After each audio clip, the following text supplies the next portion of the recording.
Na semana passada, nós vimos, o tema foi os propósitos de Deus no sofrimento do cristão. Foi o sermão de número 24, na primeira carta de Pedro, capítulo 4, versículos de 1 a 6. Hoje nós vamos dar sequência e continuaremos falando do sofrimento. Eu falei com a Eliane agora de manhã, estávamos tomando café, eu falei para ela, vou pregar o 25º sermão na carta de Pedro, uma carta que fala de sofrimento e consolação. É interessante que quando eu iniciei a exposição de 1 Pedro, eu não tinha pensado tanto no momento que nós estamos vivendo, um momento de sofrimento constante. E interessante que essa parte agora mais final está falando tanto de sofrimento, de sofrimento, de sofrimento. E vimos na semana passada os propósitos de Deus no sofrimento do cristão. Deus, ele tem propósitos pedagógicos. É muito interessante isso. Ele tem os propósitos de Deus no sofrimento, é para ensino, é para nos ensinar. E amém por esses ensinos. Amém porque aprendemos, amém porque nos submetemos, amém porque somos cuidados por Ele, capacitados por Ele para passarmos por todo o sofrimento. Algumas igrejas ensinam por aí que o sofrimento não vem de Deus. Então me diga o que Cristo passou por nós, me diga toda a angústia, as agruras que Ele passou, a cruz que Ele enfrentou, quanto sofrimento. Existia um propósito da parte de Deus, a nossa salvação, né? Então, cuidado com esses ensinos que rolam por aí, cuidado, né? Ensinos triunfalistas, ensinos que não estão na Bíblia, ensinos que não têm base bíblica, tá? Se alguém vier me mostrar alguma base bíblica para dizer que o sofrimento, que nada a ver, existe sofrimento por pecado também, precisa tomar cuidado com isso, trazer a pessoa em pecado. Um exemplo, eu vou dar um exemplo geral aqui no início dessa pregação. Uma pessoa que bebe muito, ela vai ter uma série de sofrimentos, poderá ter uma cirrose, poderá ter tantas coisas, saúde debilitada, sofrimento por quê? Por causa do pecado, da ingestão de algo constante, ela vai ter sofrimento. Então existe esse tipo de sofrimento, mas eu estou falando aqui, estamos tratando na primeira carta de Pedro, do sofrimento que Deus proporciona a cada um de nós, e cada um particularmente tem as suas experiências com Deus, né? E Deus tem o objetivo de nos ensinar, e amém por isso. Então o tema de hoje, continuando com a proposta de sofrimento, as atitudes do cristão diante do sofrimento. E eu quero começar hoje diferente. Eu já quero começar com uma verdade hoje, a verdade que eu defendo na exposição bíblica. As atitudes do cristão diante do sofrimento mostram o grau de amadurecimento, o seu grau de amadurecimento. Então o que é que nós temos muitas vezes na caminhada cristã nas igrejas? Um monte de bebês na fé, um monte de pessoas que não conseguem crescer, que ficam a vida inteira caminhando, e alguns já de muitos anos estão usando bengalas ou estão muitas vezes prostrados, porque nunca cresceram, nunca aprenderam. E Deus está aí cuidando, tratando, a palavra dele sendo pregada, e pessoas não estão sendo restauradas, porque existe uma certa indisposição quanto ao ser tratado pela palavra. Pessoas que não aceitam, muitas vezes. É interessante, preparando essa mensagem, eu estava pensando na questão da alimentação, que eu tenho falado sempre para vocês, que as pregações são alimentações para a nossa alma.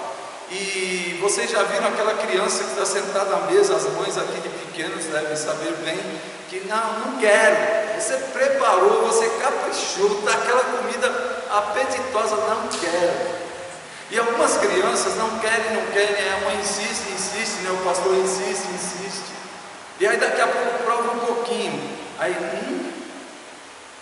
esses dias eu estava conversando com a mãe do Pedro, e ela estava falando de um neto que disse que ela fazia o cuscuz que punha banana no cuscuz, e ele não queria nem ver o cuscuz com banana, até o dia que, por ela muito insistir, ele pôs um pouquinho na boca, e aí o zóio abriu, né? Aí ele quis mais, e aí agora sempre quer o cuscuz com banana. Então o cuscuz com banana que o pastor preparou para hoje coma ele que você vai gostar, tá bom? É muito bom, vai ser muito bom para a sua vida, vai te fazer amadurecer. Digo para vocês que essa questão de amadurecimento é para todos nós. Eu amadureço a cada dia, gente. Eu sou pastor já há mais de 20 anos, eu amadureço todos os dias. Palavras que eu preparo, palavras que eu exponho para vocês, eu sou assim tratado por Deus e eu sinto algo de Deus na minha vida, no meu coração. Não é algo exterior, é algo interior, é lá dentro, é na alma. A necessidade das nossas almas é algo tremendo e muitas vezes nós não nos apercebemos disso e às vezes não valorizamos, desprezamos a palavra de Deus. Alimento para a alma, alimento que sustenta eternamente, alimento que dá crescimento. Então reflita em tudo isso que nós estamos falando aqui, que eu estou falando, e essa frase que está postada, né, as atitudes do cristão diante do sofrimento mostram o seu grau de amadurecimento. Então não se espante em ver às vezes muitos imaturos, muitos que não crescem, são imaturos porque não se alimentam, porque a palavra é dada constantemente, e é uma prioridade da nossa igreja, alimentar a igreja com um alimento sadio, não com palha. Não é dado palha aqui. Pastor de vocês, na juventude eu comi muita palha, e eu lembro de momentos que, comendo palha, eu ia em lugares que eu ouvia a palavra tocava o meu coração e eu saía às vezes chorando. Chorando por quê? Porque o meu ser, porque a minha alma desejava se alimentar e não tinha. Às vezes era uma série de prioridades, priorizava-se tudo. Cantava um, cantava outro, cantava, agora sobrou um tiquinho de tempo, 10 minutos, às vezes uma pregação. Que alimento é esse, gente? Eu vivi isso, por isso eu cuido de vocês, sabe? Deus tem me capacitado para cuidar de vocês. O sofrimento é como um termômetro, fica evidente o quanto nós amadurecemos ou não. Quando o sofrimento vem, quando a coisa aperta, tem muita gente que corre, fica desesperado, sabe? Poucos são os que estão enfrentando o sofrimento com tranquilidade. Poucos são os que estão enfrentando o sofrimento confiantes que o Senhor é soberano e está com todas as coisas no controle das suas mãos. Dias difíceis que nós estamos vivendo atualmente, você olhar para a situação do mundo, onde o mundo está desesperado, e você olhar da perspectiva de Deus, que você tem um Deus soberano que está cuidando de você, que está cuidando de nós, isso nos tranquiliza. E o mundo às vezes se assusta. Por que estão tão tranquilos? Por que você está assim? Estamos tranquilos porque temos o Senhor cuidando de nós. O que acontece aí fora no mundo é que muitos surtam ao menor sinal de sofrimento e ficam desesperados. E na igreja acontece isso também. Muitos abandonam a fé, abandonam os irmãos, deixam até o convívio da igreja, mas não deixam o convívio de um monte de coisa por aí, que eu encontro por aí. Encontro pessoas às vezes que não estão vindo aqui, mas que estão indo em lugares muito perigosos. O que está por trás de tudo isso? Essas pessoas buscam felicidade e realização pessoal a qualquer custo, e qualquer coisa que aconteça e ameace seus sonhos, pronto, acabou. Não quer mais saber nem de Deus, quanto mais de igreja e de irmãos, né? Aí abandona.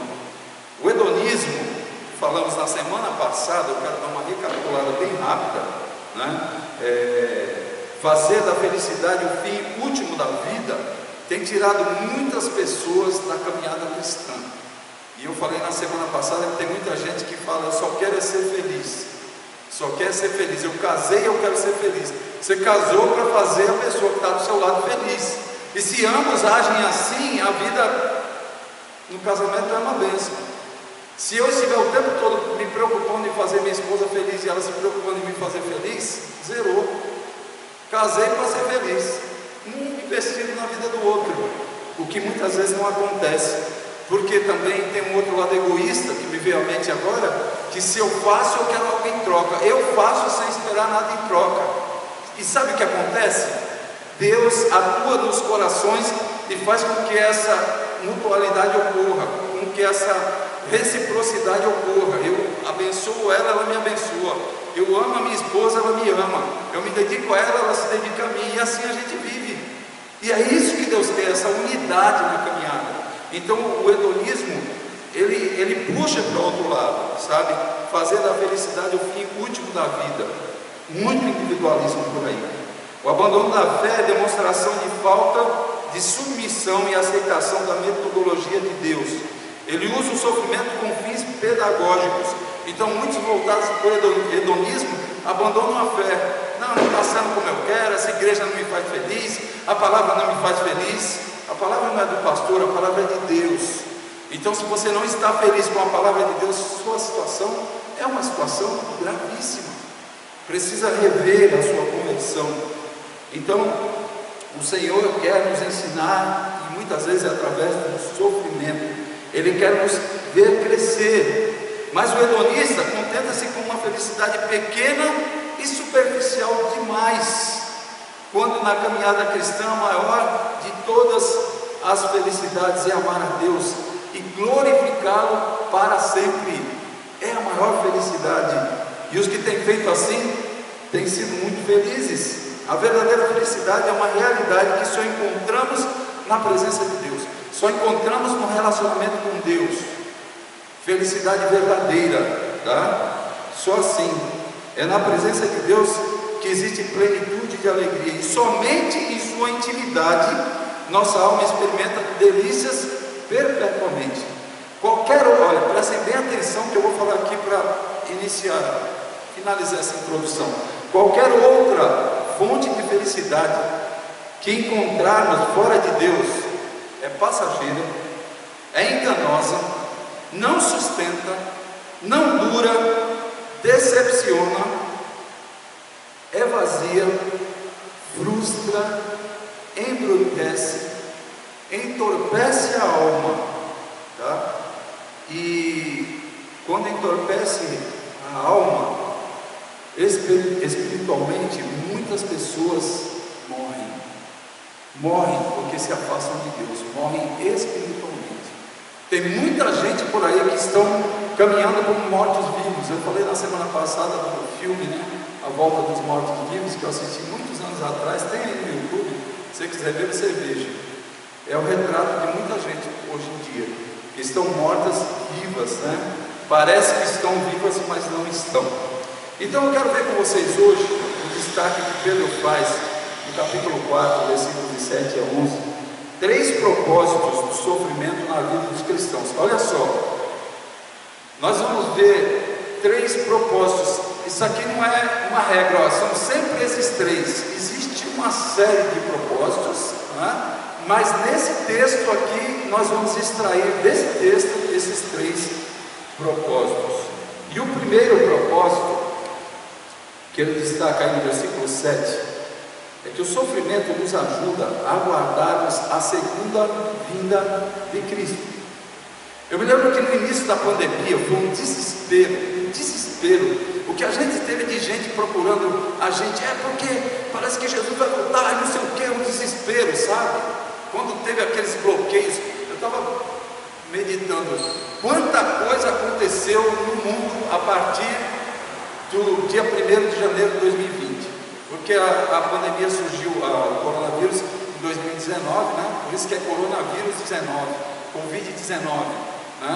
Porque apareceu no finzinho, acho que foi 31 de dezembro de 2019, e aí a partir do dia 1º de janeiro foi uma loucura. Estava todo mundo desesperado, Jesus vai voltar. Nós tivemos contato de pessoas que estavam há 2 anos sem contato com a gente, com a igreja. Eu falei, meu Deus, isso é um despertamento geral. Agora vai vir todo mundo para a igreja, e aí daqui a pouco bloqueou tudo, não podia vir. Agora o que eu faço? Nós ficamos assim, meio atordoados. Então, é incrível que precisa acontecer situações como essa para as pessoas despertarem para que Cristo está para voltar, para buscar o seu povo, para essa segunda vinda. Então o texto, o versículo 7 fala: o fim de todas as coisas está próximo. Portanto, já que o fim de todas as coisas está próximo, né, sejam criteriosos e sábios, dediquem-se à oração. Nós vamos ver essa questão que o sofrimento nos ajuda a guardarmos a segunda vinda de Cristo, tá? tá? Os cristãos primitivos, quando o apóstolo Pedro escreveu essa carta, eles viviam como que na ponta dos pés, na ponta dos cascos, que nem fala aqui no Nordeste, né? Aguardando o retorno de Cristo e a transição do reino da graça para o reino da glória. Eles aguardavam que acontecesse naqueles dias, porque tudo estava acontecendo naqueles dias. A vida de Cristo aqui sobre a terra foi curta, 33 anos. Então aí teve um ministério de 3 anos, e rapidinho, depois dos 3 anos, Cristo crucificado. Então eles já esperavam que ele voltasse logo. Se entendermos a expectativa de que nossos irmãos viviam ante a volta de Cristo no primeiro século, no início da igreja, se nós entendermos isso, né? Se nós conseguirmos captar, nós entenderemos bem o desapego deles pelas coisas desse mundo.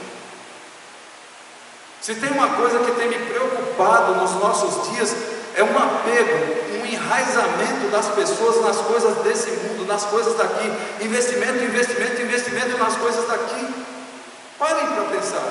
Eu às vezes me pego assim, eu me pego tendo cuidado. Peraí. É um ativismo, sabe? Maluco, doido. Então, eles se desapegaram das coisas desse mundo. E uma coisa importante que eu sempre friso aqui: nossa pátria não é aqui.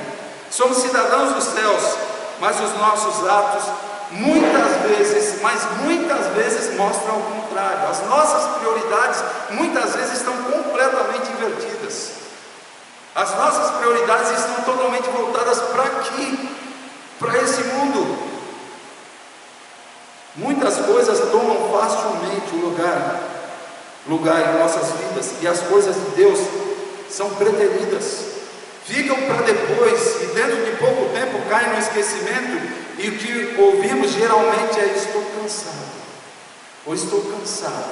Uma pessoa esses dias respondeu uma mensagem que eu mandei, convidando e chamando: vamos caminhar. Eu sei que está com dificuldades, mas estou muito cansado, tá? Vou falar dos dois, que aí vocês nem imaginam, não vão imaginar quem é, e nem vão saber.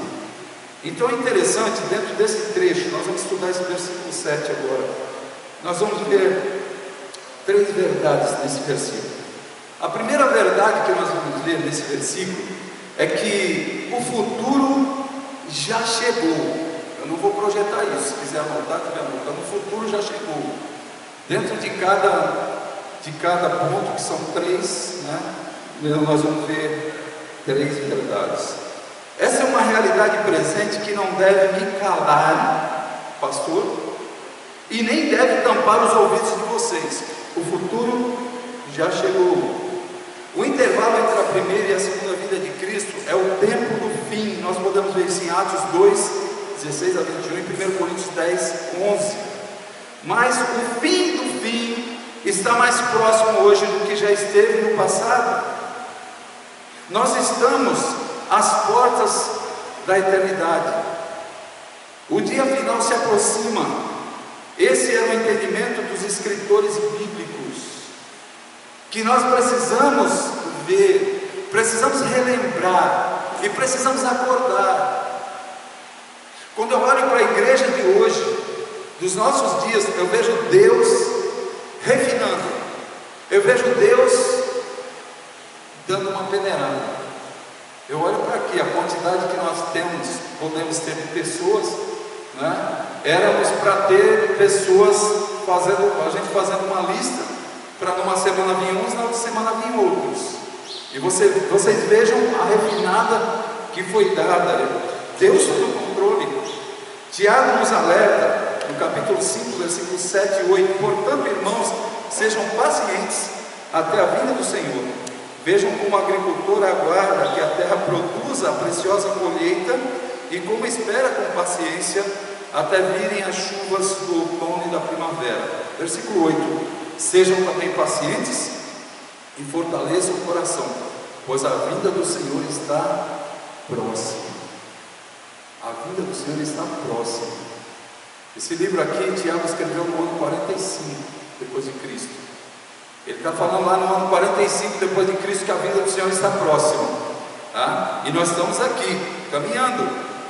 João escrevendo, 1 João capítulo 2, versículo 18: filhinhos, esta é é a última hora, e assim como vocês ouviram que o anticristo está vindo, já agora muitos anticristos têm surgido, por isso sabemos que esta é a última hora. 2 vezes o apóstolo João, o último dos apóstolos vivo, o que morreu de morte natural, o que foi desterrado para a ilha de Patmos, ele escreve aqui: esta é a última hora. Esta é a última hora. 2 vezes nós vemos uma ênfase pela última hora. Nós estamos vivendo o final dos tempos, o futuro já chegou. Ao longo da história do cristianismo, a igreja vive no tempo do fim, na expectativa da volta de Cristo, às portas de uma grande virada da história. Essa expectativa desanima os que não têm o Espírito Santo de Deus nos seus corações. Preste atenção nisso, desanima muito. Mas, por outro lado, aumenta a cada dia a fé dos eleitos de Deus. Aqueles que o Espírito Santo habita são confortados, são consolados, são encorajados a cada dia e caminham, não param, não desistem, não desanimam.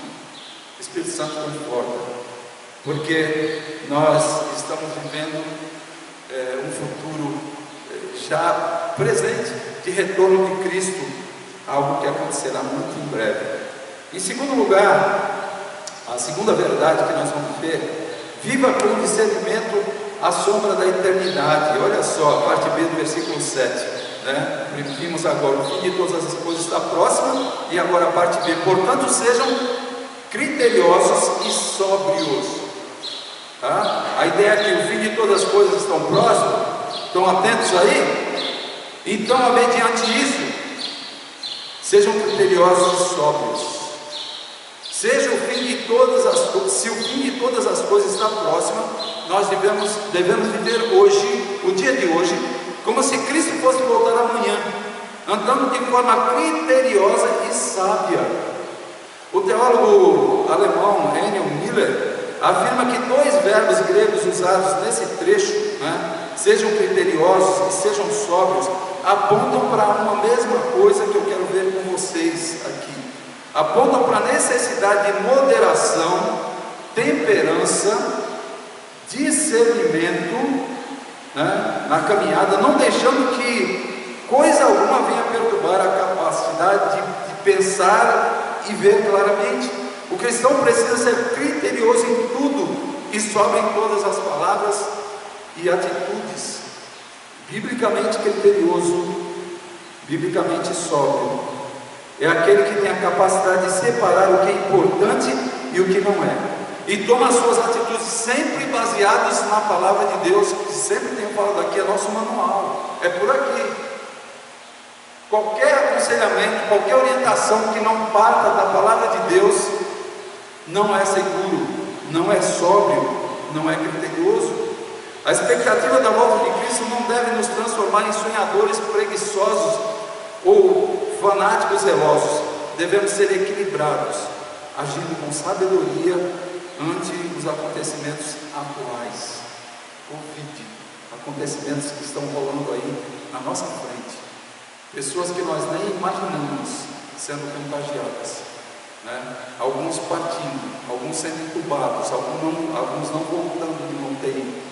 Esses dias eu fiquei sabendo, eu compro um depósito aqui da cidade, compro alguns materiais de vez em quando, e eu estava sentindo muita falta de uma pessoa que eu comprava com ele, né, com esse rapaz. E ontem eu fiquei sabendo que ele já está há alguns dias em casa com Covid. Cara atleta, cara do pedal de 100 km, sabe, cara preparado. A esposa grávida com Covid e uma filha adolescente com Covid. Eu fiquei assim, eu falei, meu Deus do céu, já há alguns dias, na semana eu fui lá, me encontrei com ele, depois fui de novo, o pessoal, tá bem, tá doente. Aí ontem alguém chegou e me deu a ficha. Então essa é a situação que nós vivemos. Nós precisamos de equilíbrio, precisamos de sabedoria. Como é que você tem reagido quando alguém vem falar, fulano lá está assim, aqui os leitos estão lotados, não sei o que, não tem mais leito, não tem isso, não tem aquilo. Como é que você tem reagido? Desculpa. Como é que você reage? No começo dessa pandemia eu reagia parecendo um maluco. porque eu ia para tudo quanto era notícias que vinham, todas as notícias, tudo que vinha era uma angústia, um desespero. Eu não tinha condições nem de aconselhar pessoas. Eu estou falando que nós temos que andar pelas Escrituras. Eu não vou nem falar para vocês, eu não aconselhei ninguém aqui, mas a tia Cida, coitada, ela é minha cobaia. Falei, Cida, guarda aí umas coisas aí, toca umas coisas, guarda um dinheiro, deixa aí que pode travar tudo. Sabe por quê? Não estava andando por aqui, que eu tanto ensino para vocês, eu estava indo por ouvir muito. E foi engraçado que esses dias ela teve uma emergência lá no serviço e ela falou que aquele dinheiro serviu para ela pagar o serviço, porque ela tinha reservado e tinha até esquecido. Nada a ver, gente. Então o que acontece muito, né? Falta discernimento à sombra da eternidade, à sombra do que nós temos pela frente. A gente começa a agir pela cabeça dos outros. Um monte de maluco, de malucas que ficam soltando de tonelada, e muitos com o título pastor na frente, missionário, missionária, e não vou citar os outros títulos porque eu não apoio fora o título bíblico pastoral. Então cuidado, para você não ficar tomando atitudes que depois você vai se arrepender e vai falar, meu Deus, não tinha nada a ver, tá? Não estou dizendo para a gente se largar, para não usar a máscara, para não ter os cuidados, para não usar o álcool, não estou falando isso. Eu estou falando para vocês serem criteriosos e sóbrios. Em terceiro lugar, nós vamos ver na parte C do versículo 7, sua vida é a base da sua oração. Tá? Eu não coloquei esses subtítulos porque eu quis trabalhar com eles sem colocar aí. Um cristão cuja vida está fora da vontade de Deus não tem êxito na oração. Não tem êxito. Não adianta. Um cristão que vive descuidadamente, sem sobriedade, não tem prazer na oração. Ora para cumprir tabela, para tentar fazer média com Deus, e aí não persevera e nem sente falta quando não ora. Tem gente que não sente falta de falar com Deus. Com Deus? Por quê? Ele está cuidando aí, parece que ela é um empregado. Tá? Deus é relacional, Deus é para termos contato com Ele, falarmos com Ele, orarmos. É a forma que temos, e Ele fala conosco através da palavra dEle constantemente. Pedro já havia dito que se um marido não trata bem a esposa, suas orações são interrompidas. Nós vimos no capítulo 3, versículo 7 de 1 Pedro. Agora diz que uma pessoa com a mente desordenada não tem condições de orar como convém. E é interessante essa questão da oração. Se existe pecado na sua vida, confesse e deixe, abandona, que você vai alcançar misericórdia. A palavra de Deus fala claramente em 1 João. O que acontece, nós vemos lá no livro de Isaías, as suas maldades separam vocês do seu Deus, os seus pecados esconderam de vocês o rosto dele, e por isso ele não os ouvirá. Não queira ir diante de Deus com atitudes que precisam ser consertadas, porque Ele não vai te ouvir. Isso é duro, isso é forte, é duro e é forte para vocês e para mim, para nós. Precisamos ajustar, ajustes constantemente. Nós precisamos fazer. Davi escrevendo no Salmo 66, versículo 18: se eu acalentasse o pecado no coração, o Senhor não me ouviria. Acalentar é quando vê a mãe com um bebezinho acalentando, né? Fazendo dormir. O neto está ficando rápido nisso com o neto. O neto dá problema, não consegue dormir. Aí nossa filha faz contato: mãe, pelo amor de Deus, vem para cá, ajuda. Ou então eu vou para aí, me ajuda. Aconteceu nos 2 últimos dias. E aí a Eliane põe no colinho, no escurinho lá no quarto, e começa acalentando. Tem gente que está fazendo isso com o pecado. Não é pecado, fica aqui pecado, é aqui, é comigo, é aqui, e está querendo fazer o pecado dormir na vida. E é muito claro, Davi, tá? Se eu acalentasse o pecado, se eu ficasse minando o pecado no coração, o Senhor não me ouviria. Ele não ouve. Então, quando você muitas vezes vai orar e sente, eu estou indo para algumas aplicações dentro do que eu estou expondo, tá? Não vou fazer no final, vou fazendo aqui. Então, se muitas vezes eu vou orar e você chega lá no quarto, ajoelha ou fica sentado, Deus ouve você de qualquer jeito, cabeça para baixo, qualquer jeito Deus ouve, tá? Não existe uma forma, tem que ser de joelho, mas muitos gostam de orar de joelho, amém, sem problema nenhum. E aí vai para o teu quarto, você ora e aí você começa a orar, sabe? Oh Senhor, daqui a pouco quando você vê, foi uma hora, não de oração, de sono, dormiu. E aí fala, dormir, eu durmo, eu não consigo. Falta relacionamento com Deus, falta hábito. Comece com pouco tempo, mas vá aos pés de Cristo, vá aos pés do Senhor. Ajuste sua vida. Peça, Senhor, tem alguma coisa errada aqui? Tem algum pecado que está aqui guardadinho, aqui, pecado de estimação? Traz à minha mente para que eu possa confessar e abandonar, para eu mudar a minha vida. Há necessidade disso. E muitos que nós vemos fracos, muitos que nós vemos que não crescem, de jeito nenhum, nós vemos a necessidade de oração, de relacionamento com Deus. E aí, o que acontece? Nós temos três grandes inimigos: a nossa própria carne, o diabo e o mundo. Muitas vezes, situações que acontecem, nós pecamos, o diabo age, às vezes, o pessoal gosta muito de jogar a culpa nele, mas a sua carne também, é seu companheiro 24 horas no dia, te leva a pecar. E depois pronto, você perde o ânimo, você perde a vontade, porque não tem relacionamento. Você vai orar, parece que o teto é de aço, de bronze, não sei, e não passa a oração. Falta a necessidade de ajustes com Deus, de pedido de perdão, de mudanças, e parar de acalentar pecados. Vida cheia de pecados inconfessos, o Senhor ignora. Não ouve as orações, que nem diz o povo aqui, Deus não dá ligança, está nem aí. Ah, Deus é mau, mau é você, que vive na prática do pecado, não confessa e não abandona, não tem comunhão com Deus e depois fica reclamando de tudo e de todos.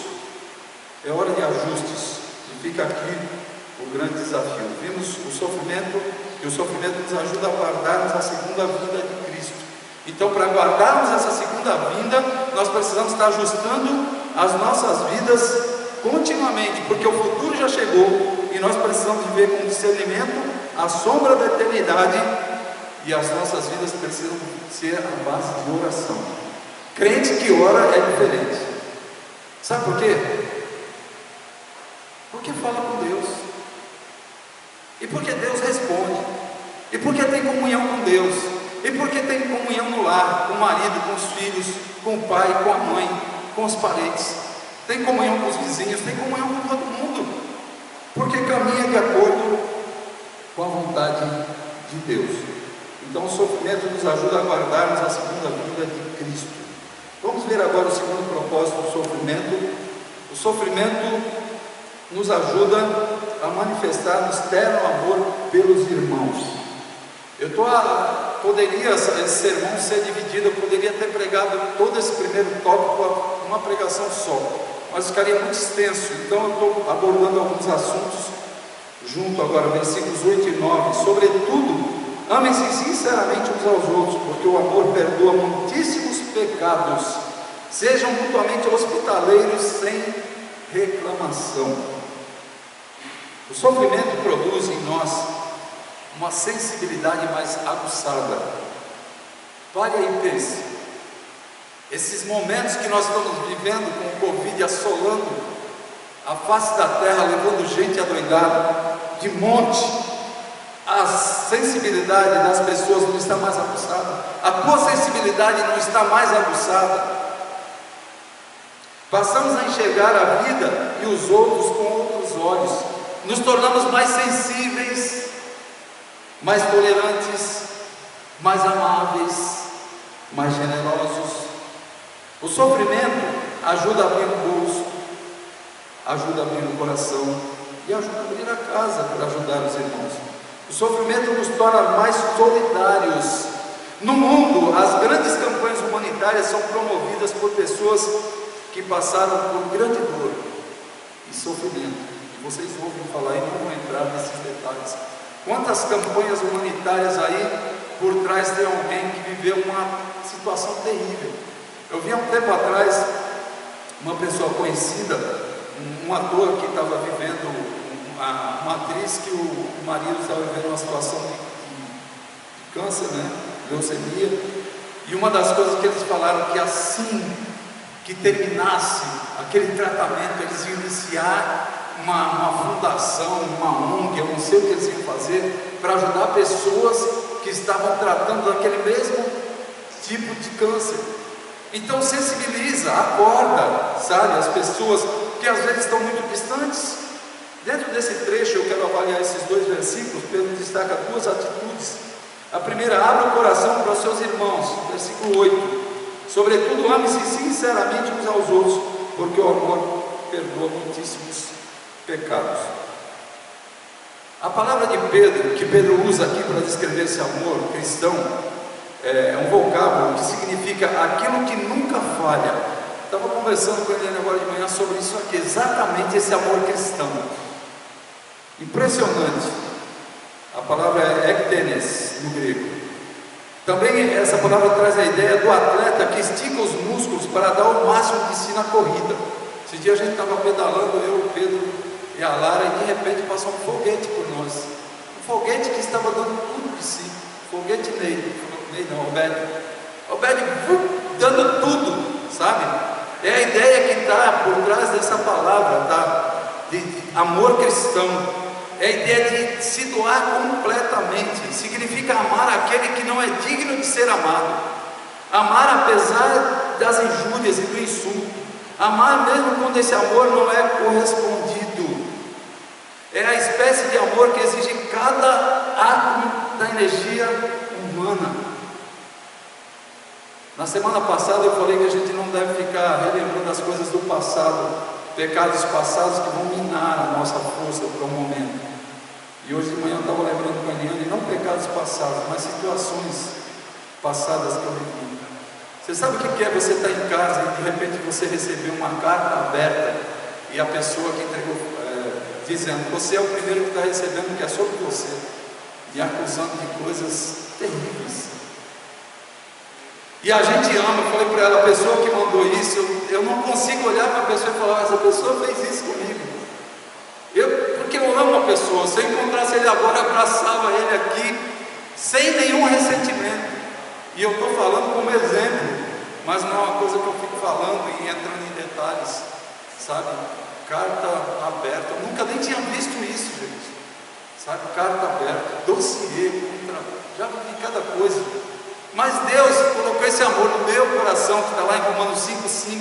Ele derramou o amor dele, e eu amo as pessoas, e eu não enfrento maledicência. Às vezes quantas coisas falam de mim por trás. Meu Deus, tem misericórdia. Eu oro, hoje de manhã até pensando nesse assunto aqui, eu estava orando por 2 pessoas que já me fritaram em pouca banha, orando pelas pessoas, tá? Amor de Deus.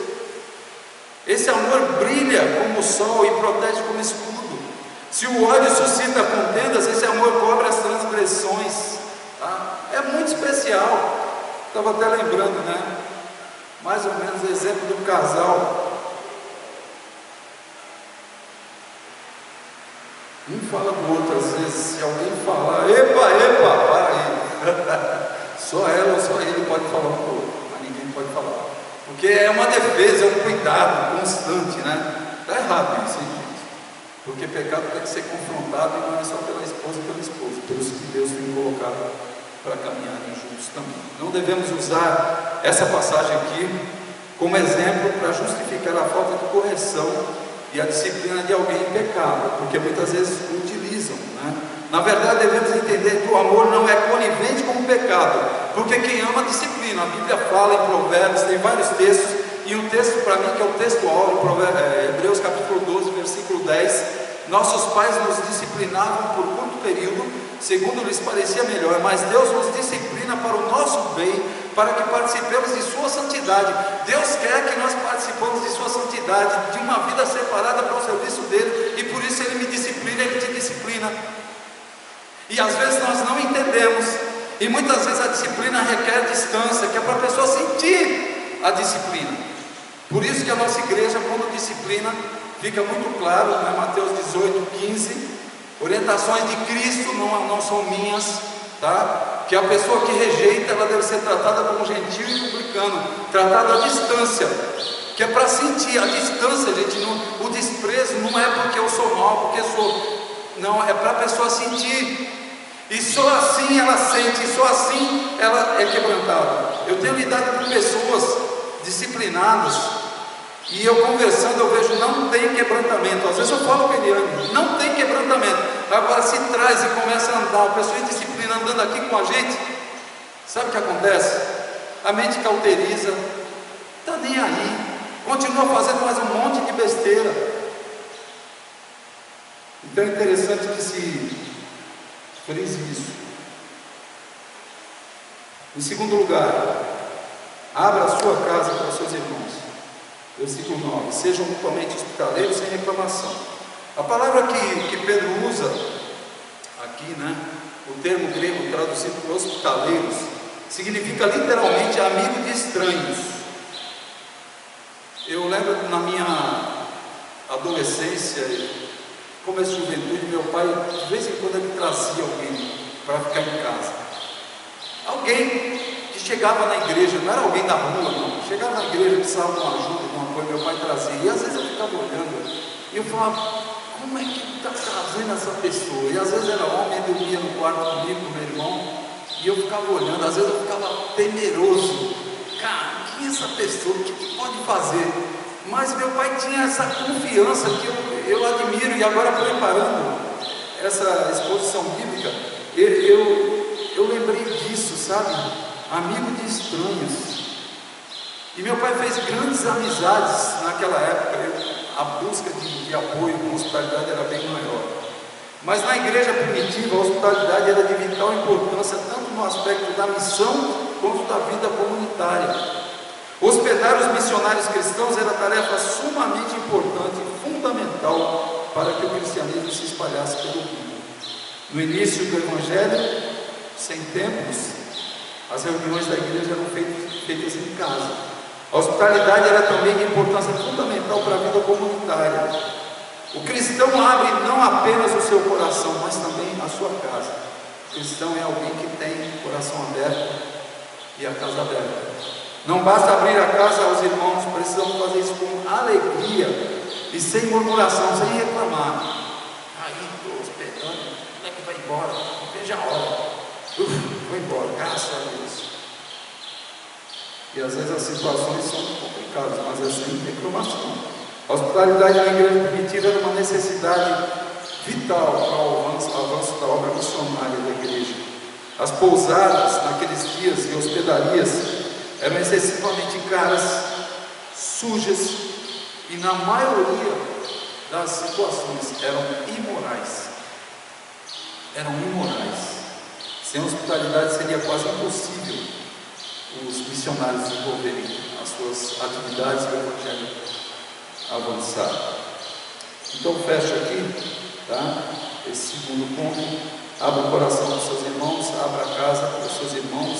O momento não é possível, um convite desse aí não tem como abrir a casa para receber pessoas, né? Alguns que a gente recebe, às vezes recebe com muitas restrições. E o terceiro e último propósito que nós vamos ver, vimos o primeiro, o sofrimento nos ajuda a guardar na segunda vinda de Cristo. O segundo, o sofrimento nos ajuda a manifestar o externo amor pelos nossos irmãos. E o último, agora, o terceiro propósito que nós vamos ver, para fechar, o sofrimento nos ajuda a colocarmos os dons que Deus nos deu a serviço do seu povo. Cada um exerce o dom que recebeu para servir aos outros, administrando fielmente a graça de Deus em suas múltiplas formas. Se alguém fala, faça-o com quem transmite a palavra de Deus. Se alguém serve, faça-o com a força que Deus provê, de forma que em todas as coisas Deus seja glorificado mediante Jesus Cristo, a quem sejam a glória e o poder para todos sempre. Amém. Nós precisamos servir uns aos outros, de acordo com o dom que Deus nos deu. Agindo assim, a nossa vida deixa de ser egoísta. Tem muita gente egoísta. Tem muita gente olhando só para o seu próprio umbigo. Não se preocupa com os outros. Nosso propósito deve ser abençoar, edificar uns aos outros, sem egoísmo. Nosso alvo é a glória de Deus, a exaltação de Cristo e a edificação dos irmãos, a edificação da igreja. Existem 5 listas de dons espirituais no Novo Testamento, você pode ver depois. Uma primeira em Romanos 12, outra em 1 Coríntios 12, está fácil, Romanos 12, 1 Coríntios 12, outra em 1 Coríntios 14, outra em Efésios 4 e aqui em 1 Pedro 4. No texto que nós estamos vendo hoje, Pedro menciona a diaconia da palavra e a diaconia da mesa, ou seja, o serviço e a pregação, tá? Atos 6, 2 a 4 fala disso bem claramente. Então, 2 verdades para nós refletirmos nesses 2 últimos versículos. A primeira: abra suas mãos para servir ao seu irmão. Versículo 10: cada um exerça o dom que recebeu para servir aos outros, administrando fielmente a graça de Deus em suas múltiplas formas. Eu gosto tanto desse final, administrando a graça de Deus em suas múltiplas formas. Vamos entender isso. O cristão é uma pessoa de coração aberto, casa aberta e de mãos abertas para servir. O cristão é alguém que é discípulo de Jesus. O Senhor que se fez servo e veio ao mundo não para servir, mas para ser servido. Esse foi o exemplo de Cristo, Mateus capítulo 10, versículo 45. A palavra grega, de onde vem o termo diaconia, tem aqui um significado muito abrangente. Inclui todo tipo de serviço que se pode prestar uns aos outros. A diaconia das mesas não é apenas um trabalho realizado pelos diáconos ordenados, mas um serviço que deve ser prestado por todos os salvos. Temos 2 diáconos ordenados aqui. Vocês sabem quem são os diáconos da igreja? Euquides e Lecibiene, mas não é só para eles. Pedro ressalta nesse trecho que somos dispenseiros ou mordomos. Cada cristão deve colocar o dom que recebeu a serviço de todos, porque ao receberem dons, os cristãos se tornam dispenseiros da graça de Deus. Quem recebe a graça de Deus tem pelo menos um dom espiritual. Cada um de vocês tem pelo menos um dom espiritual. Tenha certeza disso, tá? É como ter um depósito de graça que deve extravasar, porque a graça é para ser doada, não é para ser guardada, não é para ser acumulada. Extravasar. E quando nós extravasamos, outros nos observam e crescem, tá? E amadurecem também. E é uma bênção. O dispenseiro ou mordomo era uma função muito importante naquele tempo. Era o encarregado da casa, administrando os bens para atender as necessidades de toda a família. Era responsável por atender os negócios da casa, inclusive era responsável por servir a mesa. Não era o mordomo, o chefe, o que mandava, não, ele também fazia, ele também servia. Pedro diz que somos dispenseiros da graça de Deus em suas múltiplas formas. A palavra aqui traduzida por múltiplas formas significa de diversas cores, multicoloridas, né, as formas. Visualmente seria como um cristal que reflete a luz em várias tonalidades, surpreendendo em suas várias cores. Nós precisamos despertar para servir, para se doar. Eu orei aqui no início do culto, agradecendo a Deus pelas pessoas que limparam a igreja, que está tudo limpinho, fila dentro, tudo cheirosinho, tudo perfumadinho. Eu falei, teve mulher por aqui, eu soube que a Sueli parece que participou aí, porque não, está devendo, hein? Puxar a sua orelha. Mas a Sueli, uma bênção, a questão do preparo da ceia, tá? Ela não é diaconisa, nossa igreja não tem diaconisa, é só diáconos, mas ela fazendo diaconia, faz com prazer.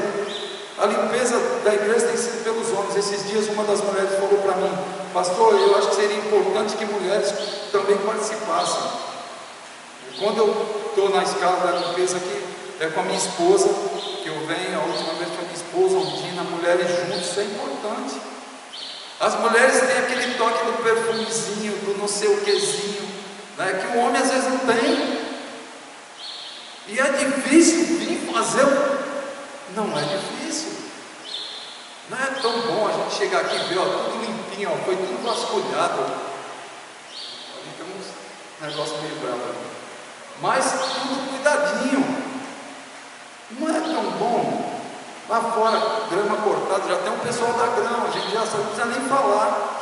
Mel, que Marcelo, ou que hoje estão cuidando. Pessoas que Deus tem despertado para cuidar, para servir. Abra suas mãos para servir ao seu irmão. Essas pessoas têm feito isso. Que Deus abençoe, que continuem. E por último, abra os seus lábios para edificar o seu irmão. Se alguém fala, faça-o como quem transmite a palavra de Deus. Se alguém serve, faça-o com a força que Deus provê, de forma que em todas as coisas Deus seja glorificado mediante Jesus Cristo, a quem sejam a glória e o poder para todos sempre. Amém. O cristão deve ter o coração aberto, a casa aberta, as mãos abertas e os lábios abertos. Deve falar não o que pensa, mas de acordo com as Escrituras. O cristão não gera a mensagem, ele a transmite. Imagina eu estudando e pensando em tudo isso e sabendo que transmitiria a mensagem para vocês. E com muito cuidado para não ficar gerando a mensagem, mas transmitindo a mensagem para vocês. O pregador é aquele que primeiramente escuta a Deus e depois fala aos homens. E muitas vezes está preparando uma mensagem e parece que está aquela travada assim e parar, Senhor, o que está acontecendo, Senhor? Eu não estou conseguindo entender esse trecho, eu não estou conseguindo passar para a linguagem deles, eu não estou conseguindo deixar de forma palatável, de forma que eles consigam comer, se alimentar, serem alimentados.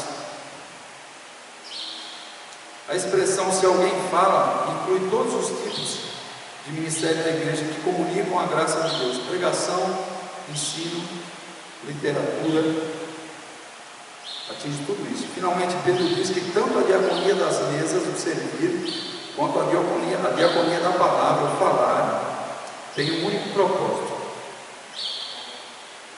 que Deus seja glorificado por intermédio de Jesus Cristo.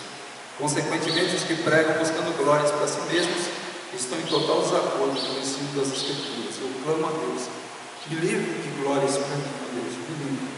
Eu destaco aqui na igreja, além de mim, os professores do Ministério Infantil, e eu falei já esses dias, são professores, não é tio e nem tia, tá? Não quero, às vezes a força do hábito a gente chama de vai com a tia, vai com o professor, com a professora. Pessoas que se preparam para ensinarem, não são tios. Então, é uma bênção os professores, tem homens e mulheres fazendo isso.